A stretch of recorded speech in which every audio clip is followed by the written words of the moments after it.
All right, all you cool cats and kittens, this is your friend, Mr. Guzman. It's Mr. Guzman's Art Studio. We are on week 4. And I got to tell you, I've been excited about this one because we're coming up on the beginning of the month of May. And May brings one of the greatest words in the English language. Every language has a word for this. Our word for it, barbecue. It's just one of those words that just makes me very, very happy right to the core. You actually smell barbecue usually before you even see it. In the afternoons here in our neighborhood, you can smell charcoal. If you're lucky enough to open up your window or your screen door or step outside to let the dogs out, you will smell charcoal going somewhere in your neighborhood. Now, if you live in this neighborhood, you're probably smelling me, my charcoal grill coming up. You smell that charcoal right in the 4:30, 5 o'clock range every afternoon. And we're going to get started. We're drawing a barbecue grill. So this first video today is for kindergarten, first and second. Kindergarten, first and second. And like I said, this is week 4. So I will put my K-1 and 2, and we're going to get started. Get your piece of paper, get a dark crayon, maybe purple, blue, or black like we say back at school. And we're going to start right here in the middle of our paper with some eyes. Now, I know barbecue grills usually don't have eyes, but in Mr. Guzman's Art Studio, it does. A barbecue grill is a live, living being. So we're going to go ahead, and there is his first eye. All right? Now, like when we do a lot of our animals, the first eye, you get to see all of it. The second eye, you only get to see part of it because something is getting in the way. If it's an elephant, it's that trunk that's getting in the way. If it's a shark, it's that big pointy snout that gets in the way. In the case of our barbecue grill, it's the edge of that grill that's getting in the way. We're going to go ahead and bring this way on over here. Now remember, my friends, if Mr. Guzman goes too fast, you pause that video, you slow it down, you rewind, and bring it on back. We can take this right here, nice and round, because that is the lid to our grill. We'll go ahead and give him his irises. And then up here, we'll get 2 lines and a curvy line up there. This is going to be for the handle of that grill. The handle comes across just like that, and that is what you grab to pull that up off. And then this is the cooktop here, and then the legs will come down like that. But one thing we need to add before we go any further is right on the side of your mom or dad's grill, you will oftentimes see a circle that goes around just like that, okay? They bolt it on when they make it at the factory. They bolt it on right there in the center, and that wheel actually turns, all right? There are usually these triangle-shaped holes right on there, and it kind of looks like the inside of a tomato or an orange.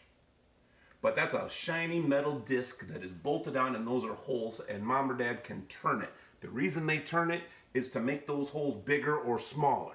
If you want your fire really, really hot, you've got to have those holes wide open so lots of air get in. Lots of air gets into the fire. If you want the fire to get cooler, so calm down so it doesn't burn your food up, you turn it so those holes get smaller so less air gets inside. We're going to move on now to the cooktop. The cooktop is going to be sort of an oval shape. You remember ovals from our week a few weeks ago doing the Easter bunny up there. I don't remember how many ovals there were on that drawing, but here we're going to start. I'm going to put a mark right there, and I'm going to put a mark right there. I'm going to connect this around and around to there, and that's going to be our oval for our cooktop. So that is where the metal bars are going to go and all the cool food. We're going to come back to that, and I'm going to come down here, and I'm going to come down here with 2 little edges, and that's going to be the rim to the bottom of the grill.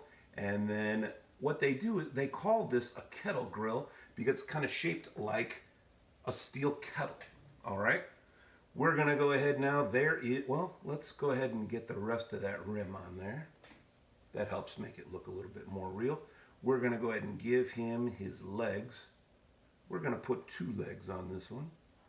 Some of them have 2, some of them have 3.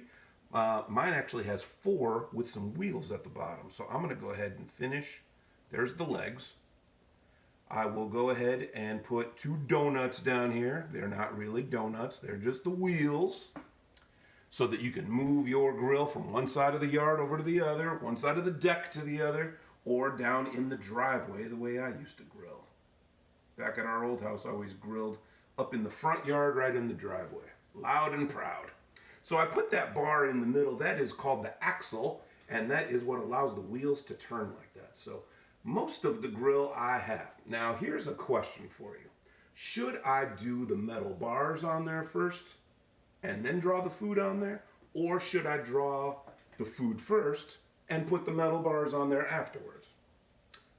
Well, I'll give you a second to think about it, but I'll tell you right now, I like to draw the food first and then draw the bars around it. So if we're going to do, I don't know, hamburgers, we could do a couple ovals like that. And hamburgers have a thickness to them, so I give them edges. And I round it across the bottom. And there's our hamburger patties. Okay, maybe we want to put a couple of sausages on there. Love to put some sausages on the grill. Maybe they're brats, hot links, hot dogs. I know at our house we like Italian sausages, but there's a million different kinds of sausages. And the last thing you need to put on here are the metal bars. So now it looks like the food's just kind of floating. You want to go ahead and draw those bars, and they all want to go parallel. Parallel is one of those words when a bunch of lines are all going in the same direction. So I'm gonna make my bars going off at an angle like this. And before you hit the food, that's not difficult. But when you get to where you are going to hit the food, you've got to do this. You've got to stop when you hit that food. Do not draw the lines through the food. So I just keep on going. And when I hit the food, I stop. I go around and around. And I fill in the whole cooktop with those lines, those metal bars. Now here's all the spots I missed because the food got in the way. So I need to go in there and fill those in. Little Lucy girl is in the room. You remember Lucy from a couple weeks ago? Our little pit wawa. And now I've gone back and I've filled in all those metal bars. Okay. Older students, you might want to go ahead and do what's called the grill marks. The grill marks, you don't want to put them in the same direction. You want to draw them going in a different direction. So my second graders, maybe even my first graders, you're going to want to go ahead and draw those grill marks on the food, because those grill marks, they look good and they taste good. All right. Also, grill marks are going to appear on our sausages. So I go through like this. And because the sausages are round, the grill marks must be round. Okay, the last thing I'll add right here is we can start pretty much anywhere we want. Let's get some smoke coming up,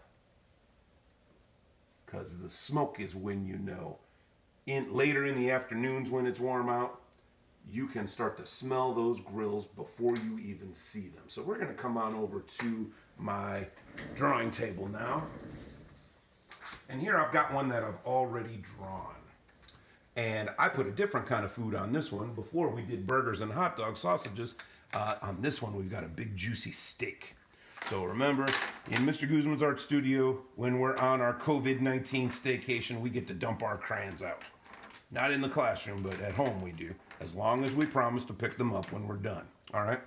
First thing we want to do is color in that steak. Color in the food. Color in the important part first. So I'll go ahead and I'm going to start coloring in that steak. Steaks like to turn a grayish brown and maybe a little bit of pink close to the bone. That's the bone in the center of what's called a T-bone steak. I'm sure your parents have had one of those before. And on the sides, I like to go with a little bit of pink. There's a good steak.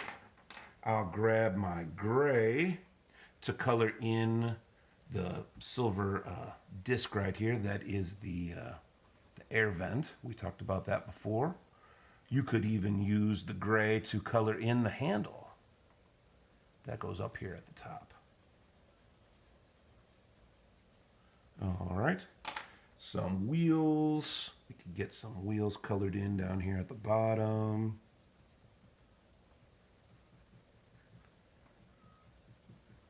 And you get to decide what color you want to make the kettle grill.